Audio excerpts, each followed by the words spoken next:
in March of 2020, there I was training other HR people on how to implement COVID policies and when you could take temperatures and when you couldn't and all of that. I had to learn it, I had to figure it out, and I did, and it was fine. And I mean, it wasn't fine.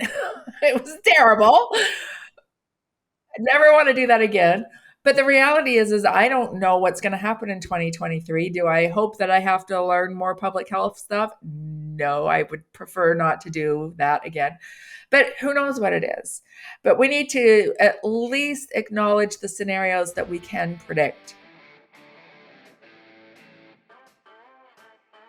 Good morning, HR. I'm Mike Coffey, and this is the podcast where I talk to business leaders about bringing people together to create value for shareholders, customers, and the community. Please follow, rate, and review Good Morning HR on Apple Podcasts, Stitcher, Spotify, or wherever you get your podcast. You can also find us on Facebook, Instagram, YouTube, or at goodmorninghr.com. Over the last 3 years, HR pros have been stretched thin. We've been asked to become amateur epidemiologists, technologists, psychologists, sociologists, and a whole mess of other ists, while dealing with first a global pandemic, then adding the social justice Great Awakening, and then we added the Great Resignation, and then the on again, off again, on again, return to the office. All this stuff just piled one on top of the other. And I know a lot of HR pros who did it brilliantly, yet with a recession possibly just around the corner and 2023 budgets being finalized, many organizations are already seeing HR as a cost center. And as companies in the technology, real estate, and finance sectors continue to shed jobs, many business leaders may be inclined to cut HR overhead to save costs. As we continue our series of HR New Year's resolutions, I'm joined by the evil HR lady herself, Suzanne Lucas, to discuss how HR should ask for what it needs in 2023. After starting her career in corporate HR, Suzanne left the corporate world to advise people and companies on how to have the best human resources departments available. Suzanne writes about people, leadership, and management at evilhrlady.org and for a variety of other online news media sites. She also runs the Evil HR Lady Facebook group, which is still on the plate of my very reduced social media diet. Welcome to Good Morning HR, Suzanne. Thanks so much for having me. So, what's your take on the current state of HR after the last 3 tumultuous years? Well, as you said, we have done it all. The whole becoming an expert on vaccine policy was not something that I ever foresaw in my future, but here we are. And as you said, there was all of this come together and everybody was stressed out, but HR was responsible for all the logistics and the messaging and all of those things. And we're really burned out. And now you add to that recession. And of course, recruiters are the first to go in a recession. A lot of recruiters lost their jobs in 2020, and then people were hiring recruiters like crazy in 2021, 2022. And now we're seeing that cut. And with technology changing, Amazon just had documents leaked that they are reducing recruiters in favor of AI. So we are existing. Yeah, 6 months ago you couldn't hire a recruiter, and then and now they're out there in force looking for their own jobs, and I think that's kind of the thing about transactional HR versus strategic HR. I mean, there are a lot of recruiters who add a lot of value, but that's one of those HR functions that you really can outsource. And now you like Amazon's going to, I don't have high expectations that they're going to be really successful with their AI recruiting process, but I think a lot of companies are cutting recruiters because they're not hiring as many positions. And you'll probably need fewer payroll people. You'll need fewer, those kind of transactional HR roles are going to, staff up or staff down according to the amount of workload. But I think on the strategic side, the planning, the culture, the you know, building the employer brand, I think there's always a stronger argument for making sure that those people stay on board. Yes, but I seem to see those people being the first to go, because if you can't make a strong argument of in dollars and cents why you're adding value to the company, uh, you're out the door. And a lot of times, HR people have trouble speaking in dollars and cents. There's more and more people out there that have knowledge of finance. There's more HR people with MBAs and things like that that can speak that language. But if you can't speak it, all of your fun programs and policies don't seem to make a lot of sense to the corporate cost cutters.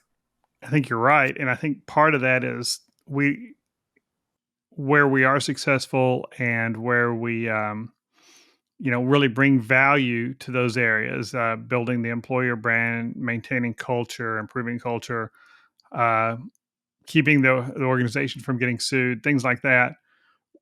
When things are just going along and we're just doing it and being wonderful at it, we don't sing our own praises, and so and we're not documenting what we've done, so that when the time comes where executive teams start looking at where do we cut some cost, HR looks like just is just a number on the P&L that, hey, if we're reducing our staff by 20%, we should reduce the HR function by 20%, which may not be the right decision, especially at a time where morale is going to be impacted by layoffs and uncertainty. Well, absolutely.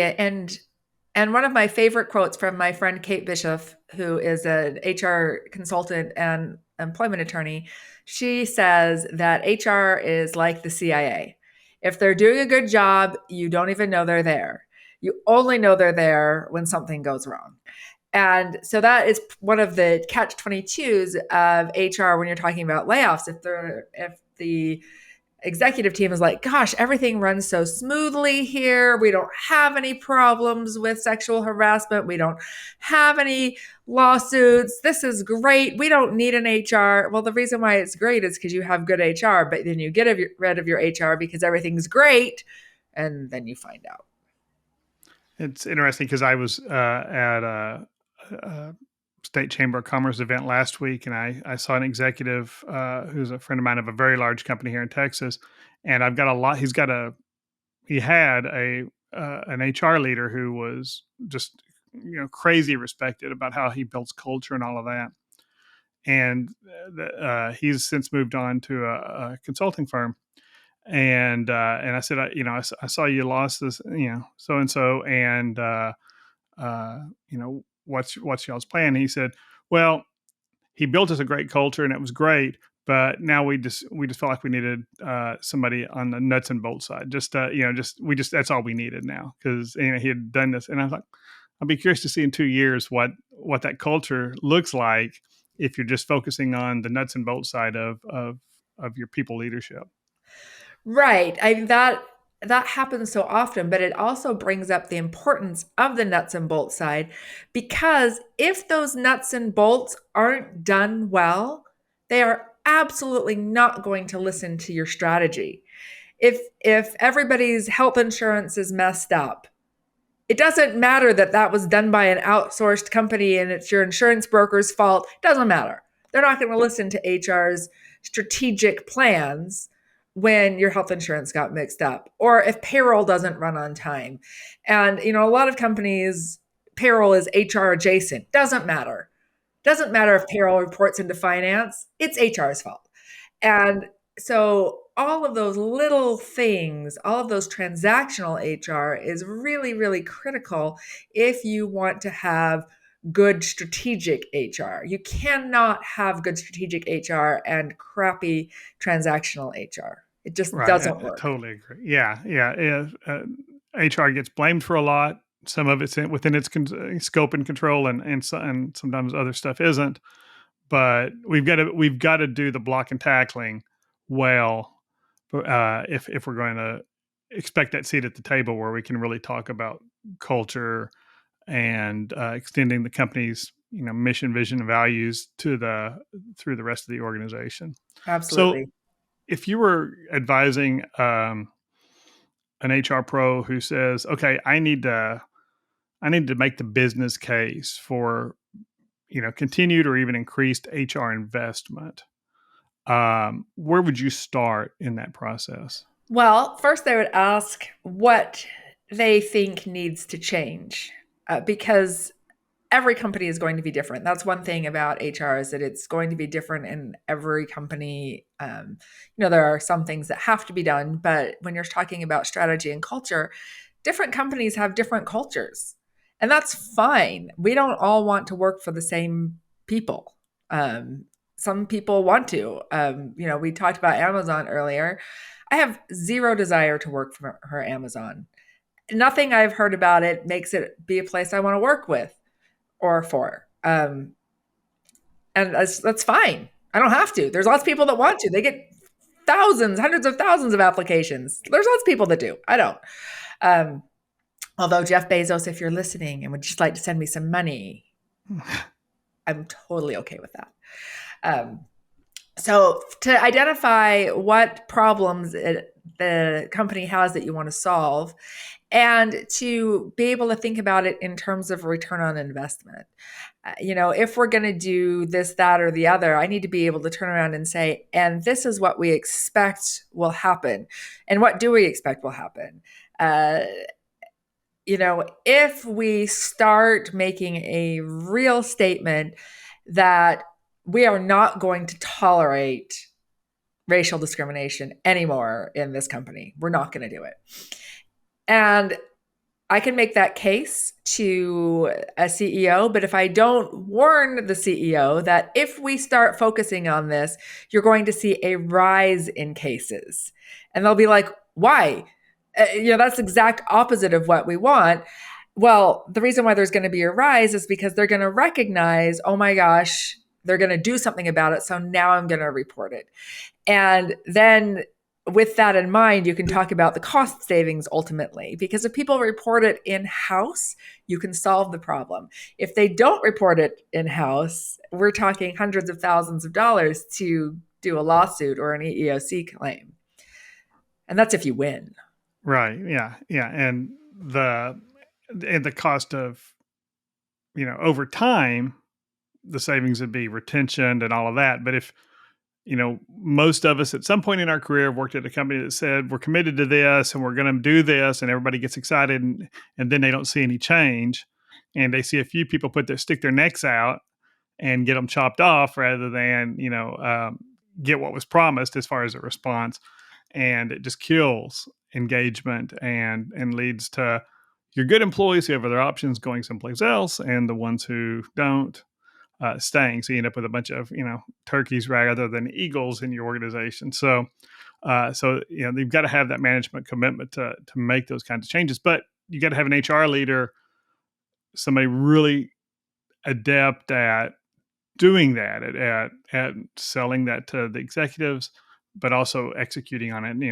Doing the blocking and tackling side, of the tactical side of how you implement that. Exactly. And if you can't lay out a plan for how you're going to carry it out, we are going to be a place of unity and harmony. Kumbaya. Kumbaya. Okay, how are you going to do that? Do you have the guts to do what it takes to get there? Are you going to be willing to discipline up to and including terminations for bad players, even if that bad player is a senior vice president? Right. And Or your best salesperson. your That's, best yeah. best salesperson, the boss's niece. And let's be honest, most companies are not willing to fire their best salesperson. They're not willing to fire the boss's niece. They're not willing to do it. So before you start telling employees we're going to make these changes, you need to make sure that you are willing to make those changes. And some of those are hard changes to make. But you're right. If you say we're going to do this and then you don't, it's worse than ignoring it.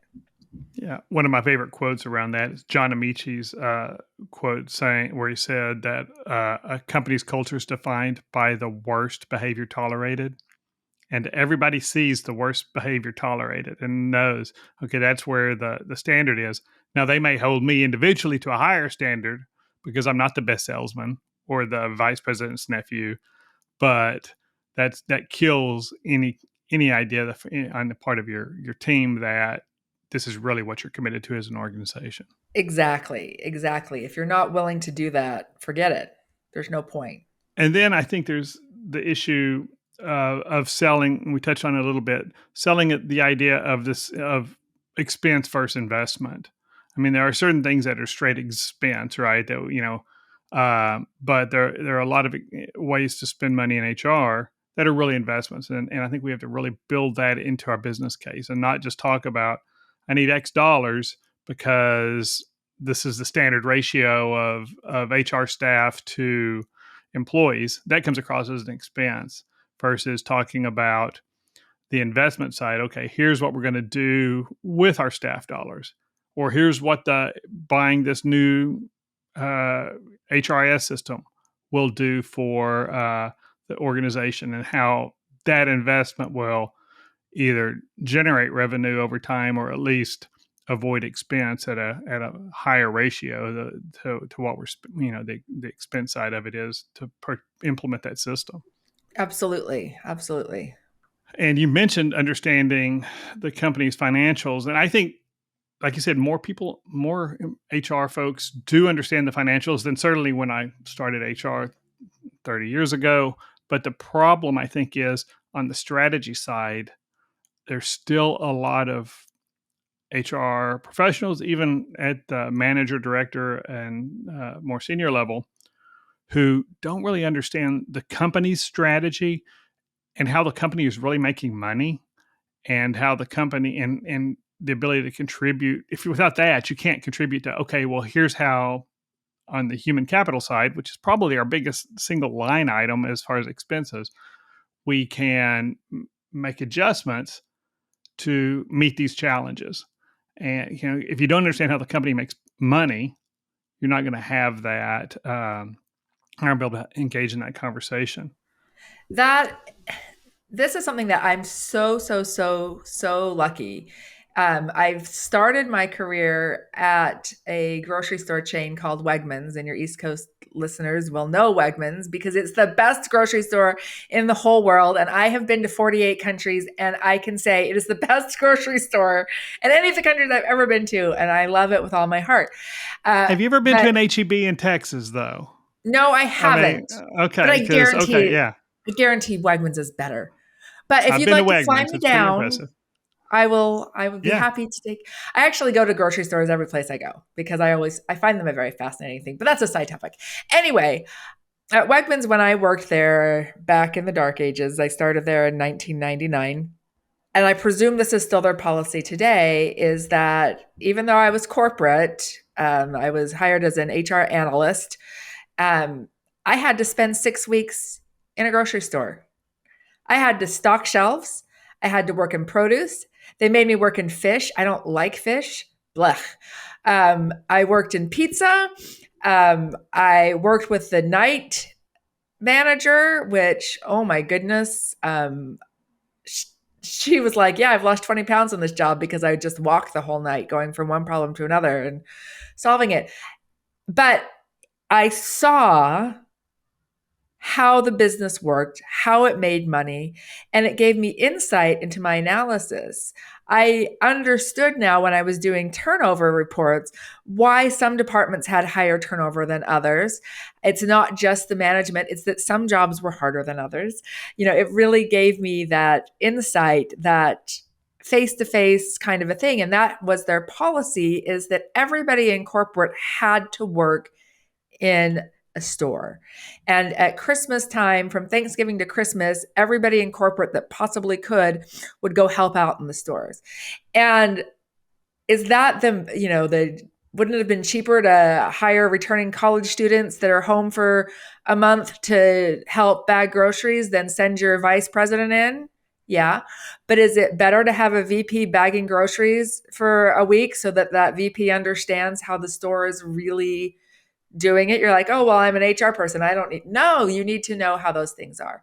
And so that was the very, very start of my career. And I'm so grateful for that because I learned it from baby HR that you really need to understand how the business makes money, like you said, how it operates, what people are doing from day to day. And this is one of the things that have gotten me into trouble recently is all of these HR people that are saying, I'll only work from home. I only want 100% remote jobs. If the company is 100% remote, you betcha. Great.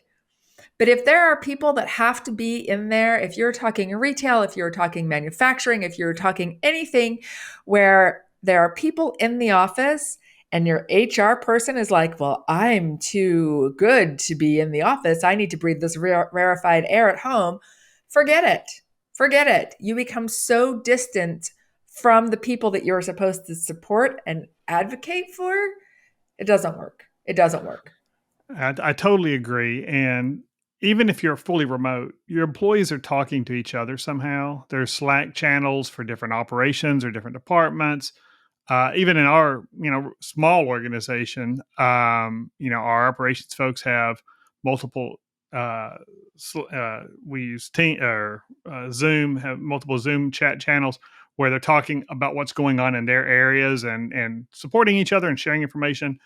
And I try to make it a point every day there's an all company chat, but then to at least drop into those other chats to see what's going on. Right. And I'm looking at it from an owner perspective primarily, but I'm also the CHRO of our 22 employee company. I mean, so it really does boil down to me.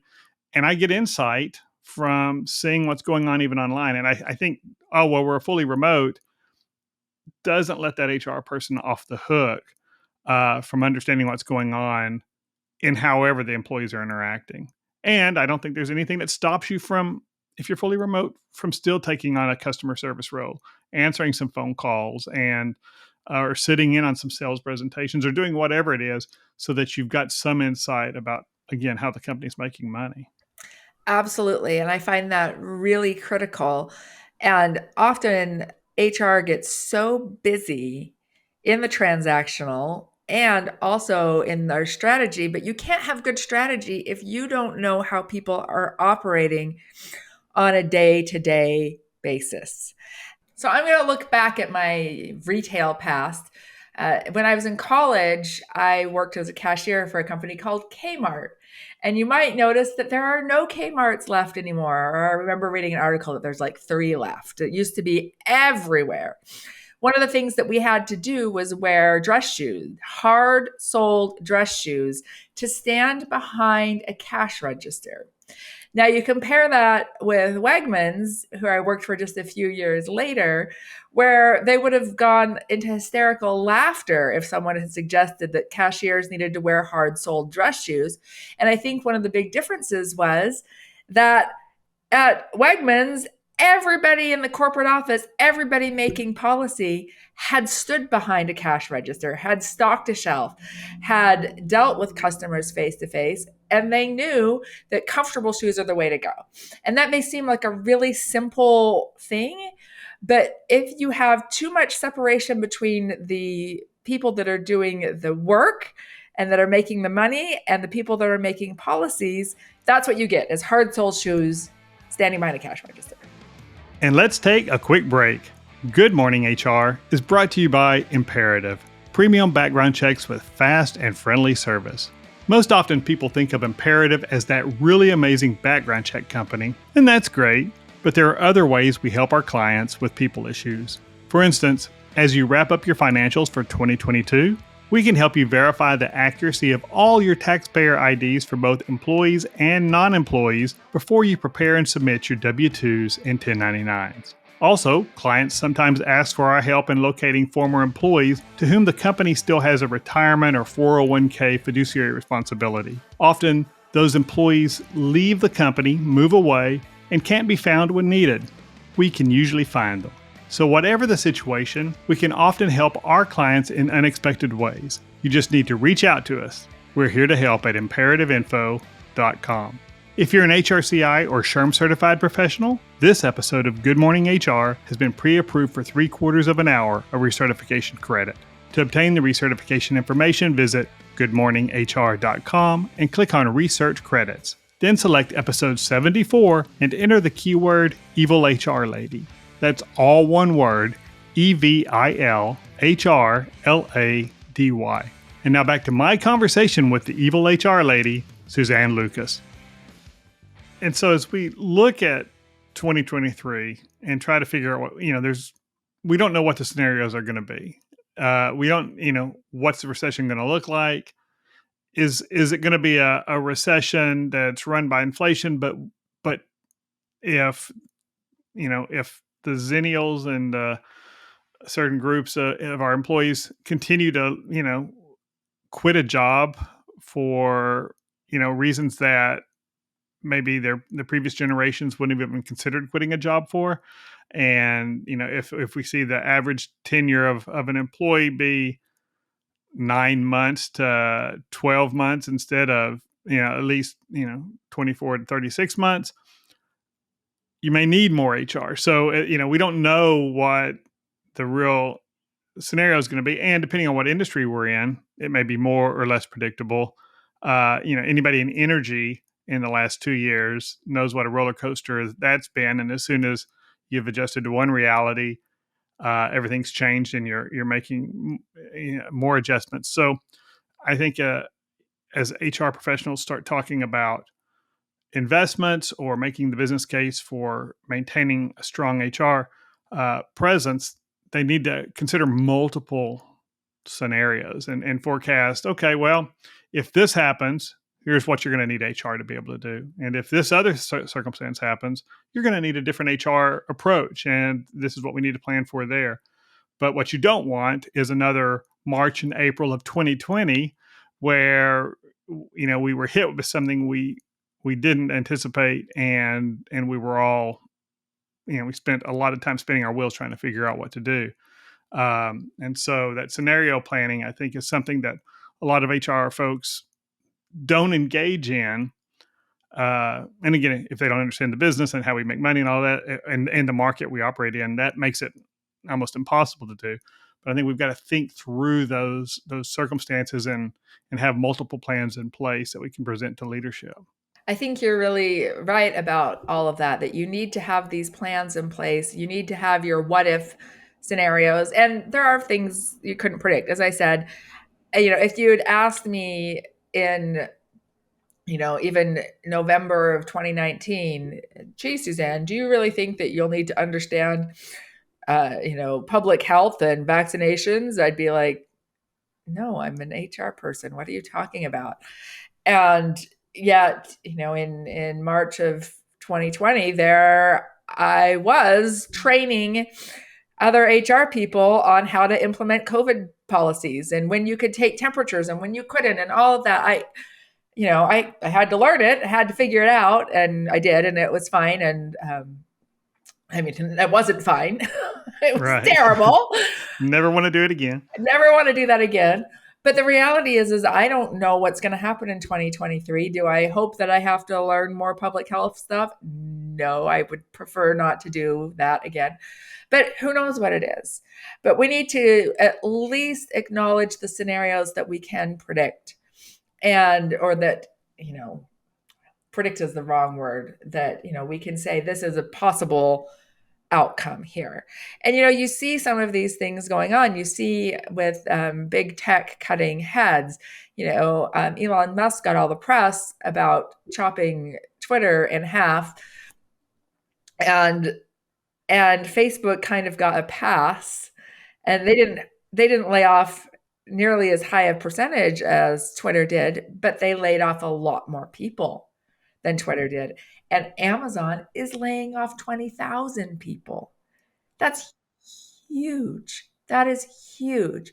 And so, as I'm sitting here in kind of an outsider role, how is that going to affect my business, from a personal standpoint?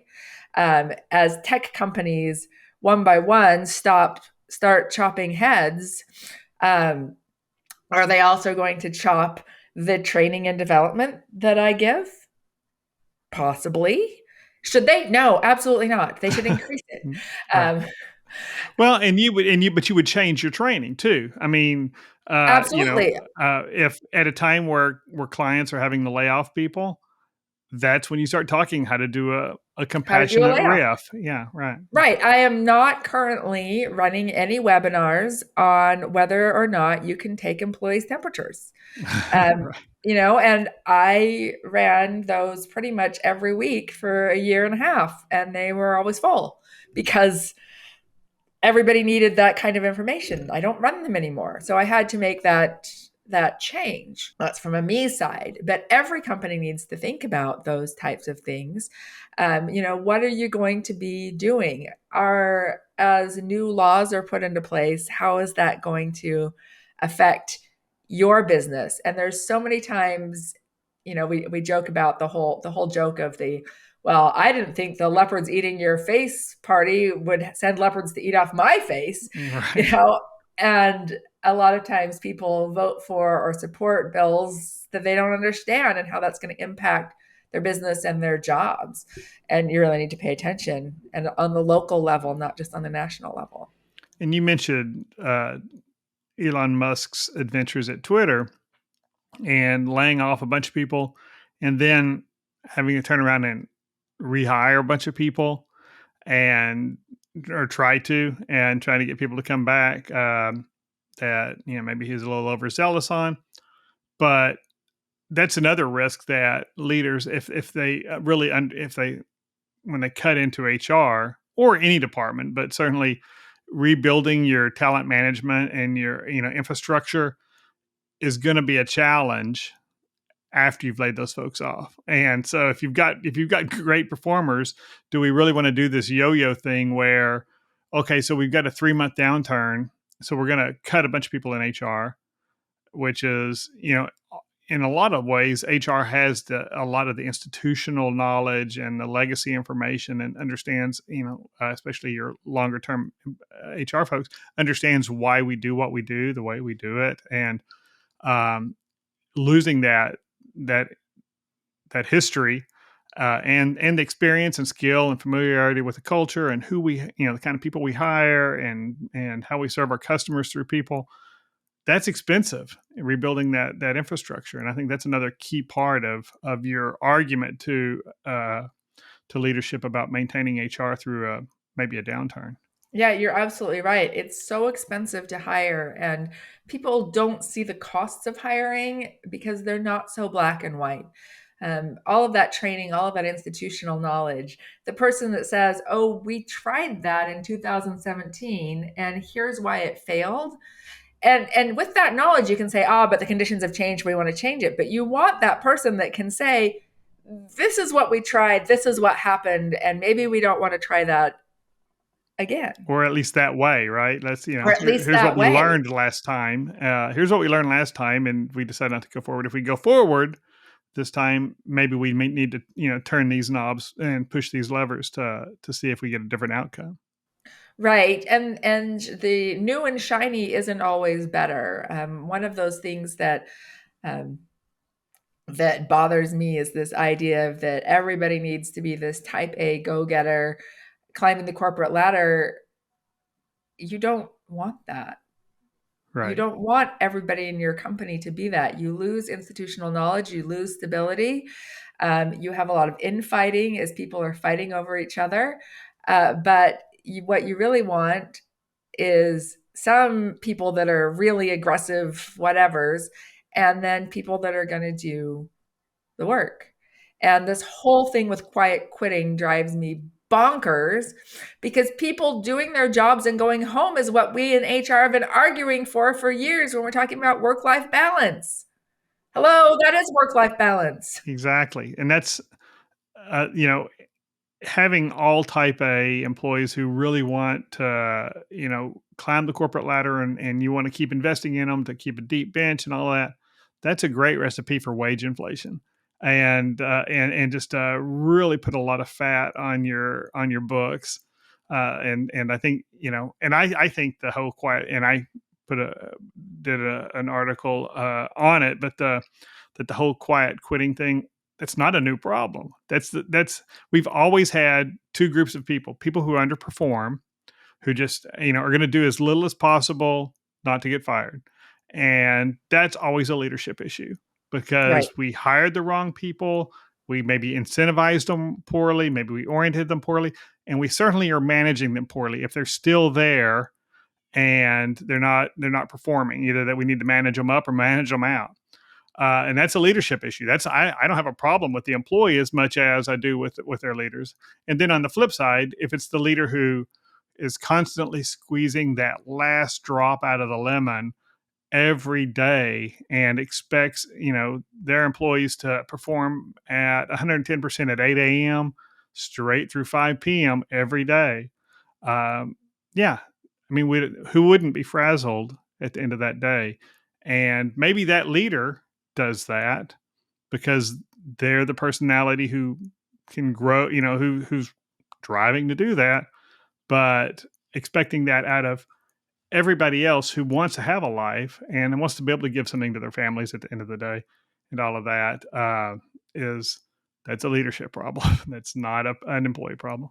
It is a leadership problem. And one of the things I like to think of it as, and I explain this to people, is that your baby is always the cutest baby that ever existed. And everything your baby does is so, so cute, right? And that's what it is like owning a business. Like you're obsessed with it. And you're willing, I'm not willing to get up with your baby at 2 in the morning, but I'm certainly willing to give up with my babies at 2 in the morning because my babies are special and yours is kind of a little funny looking, right? But to your employees, your business is that funny looking shrieking thing at 2 o'clock in the morning and they're just putting their pillow over their head and going back to sleep. It's not their baby.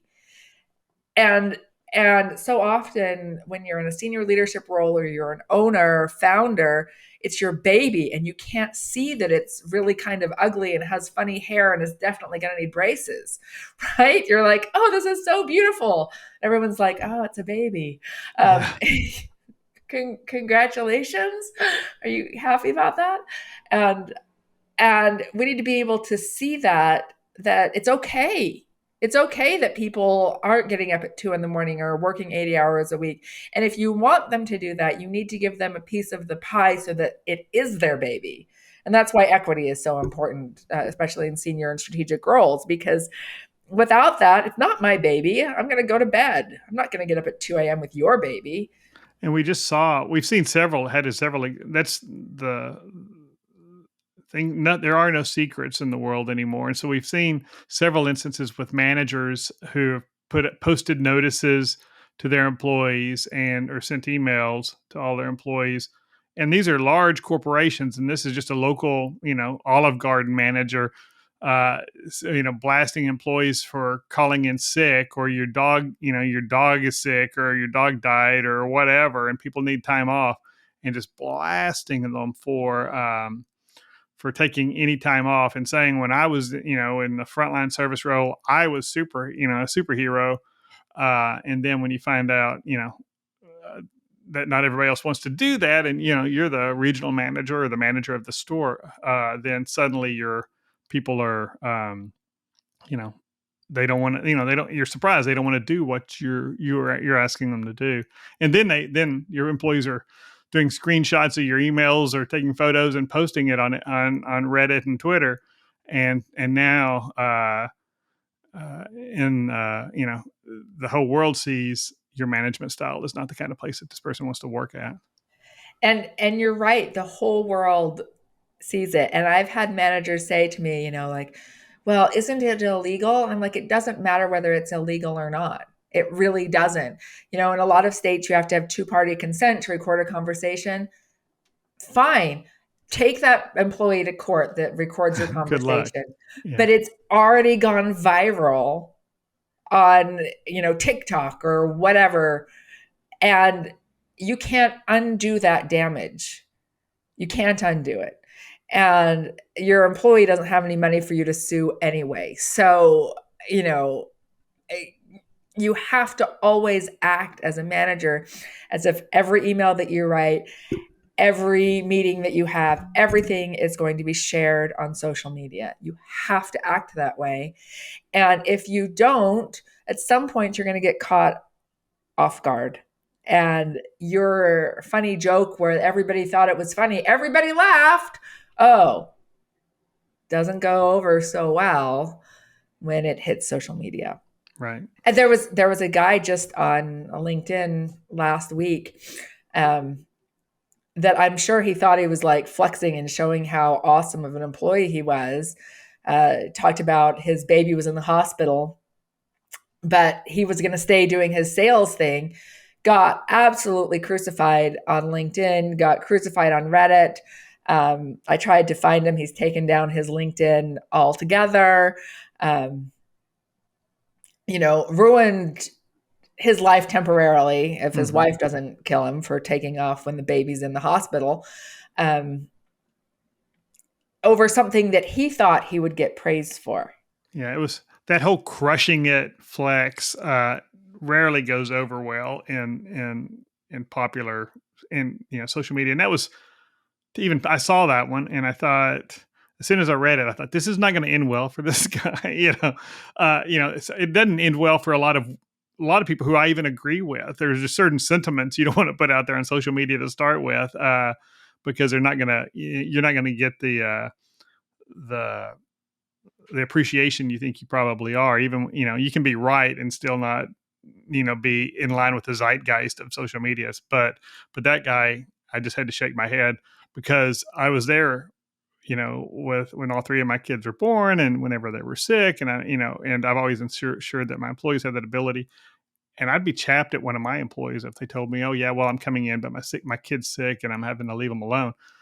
That's not what I want for for the values or the kind of people that or the kind of life I want my employees to have to live. Yeah, I don't either, but I think that's something you said needs to really be talked about more too, is that the whole zeitgeist of social media is not necessarily reality.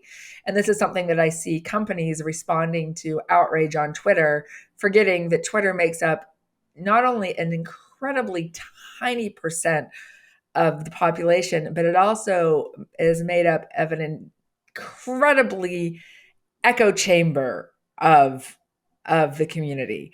And so what goes viral there, and the same thing on Reddit, there's very specific groups. So sometimes you should just chill and let Reddit or let Twitter or let TikTok have its day and go on with things without overreacting. And that's another place where the voice of HR reason can come in. Although I run into a lot of HR people who are wrapped up Right. in that. And they want to join in the battle and prove they're right. And one of my close friends is always asking me, do you want to be right or do you want to get what you want? Right. And often those are two different things. Well, so let's I'm as I said, I'm on the evil HR lady Facebook group, and I see a lot of folks who want raises or promotions and ask the question of their peers on that group: how do I approach this? How do I approach? What's your best advice for the HR professional who's asking for what they need personally from leadership? How do you go about that? What's the best thing to do there? Well, if you're asking for a raise, December 12th, when we're recording this, is too late. You should have asked for it back in October, because if the raises go into effect January 1st, they're already decided. Sorry, sweetie. But one of the things HR is really good for is advocating for employees, but they forget to advocate for themselves and say, what do I need? And again, you need to be able to build that business case. How will being able to go to this conference benefit the business? How will being able to do this training benefit the business?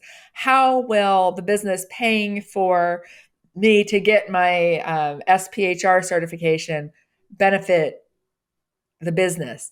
And you should be able to think through that and advocate for that and present that as a case, to the business. But you've got to ask, you've got to open your mouth. This is one of those things that I've always struggled with. I have a little bit of anxiety going on. And so I'm always convinced, that I'm just about to get fired, it's just about nobody likes me, everybody hates me. When it's not reality. You have to be willing to open your mouth and speak up for yourself and on what you need, and in HR's case, how that will benefit the business as a whole. A lot of times people get caught up in talking about how it'll benefit themselves, Like, I would like to get my SPHR so that I can help achieve my dreams of blah, blah, blah, which is outside of the company. Okay, well, I'm not going to help you achieve that dream. So let's phrase it. How will me having this extra knowledge and this certification bring benefit to this company for which I am working right now? Yeah, your boss doesn't care about the letters. Your boss cares about the ability to do the job. And so if you walk in and tell your boss, I want you to pay for this test because I already know it all, so I don't have to study for it, then you just blew up the reason why the boss should be even interested in it. But if Right. you say, I'm going to take this prep course and here's the things I'm going to do, and at the end of it, I'm going to take the test, but I'm going to learn in the process, that's how you sell the value to the whoever's writing the check. Absolutely. Because, like you said, if I can just go take the test, well, the boss has already got advantage of all my knowledge. So why Why should they pay? Yeah. why should they pay for it? Yeah, I'm going to bring in this kind of a knowledge base for it. We're going to do this training program, which will help us be better at X or Y or Z. And if we can do that, if I can go through this training on investigations, I'm going to be able to conduct better investigations, get better results from that, which will reduce the company liability when it comes to sexual harassment, racial discrimination claims, blah, blah, blah. That's why you should pay for that. Not, oh, I've always wanted to be better at investigations. Right. And then, and the other argument, as much as I hate to say it, means you can also tell your leadership, if we can do our investigations in house, we won't have to spend as much money on outside investigators. We don't have to call Mike Coffey in every time we get a manager who can't keep his hands to himself. And, Exactly. which is Exactly. the We don't want to definition of pay Mike happiness for me Coffey is to give the no square lecture. right. You include that in your trainings? I do. This is the no square. Yeah. Yeah. You would think. But now it's grown. I mean, after we got the hair sniffing incident, now you just don't even get within, just keep your hands, we don't need to touch each other. Well, thanks for joining me today. I just really enjoyed it. Suzanne. Thanks for being here. It was great. It's been delightful. Thank you so much for having me. And thank you for listening. You can find previous episodes, show notes, and contact info for our guest at goodmorninghr.com or on Facebook, Instagram, or YouTube. And don't forget to follow us wherever you get your podcast. Rob Upchurch is our technical producer, and I'm Mike Coffey. As always, don't hesitate to reach out if I can be of service to you personally or professionally. I'll see you next week, and until then, be well, do good, and keep your chin up.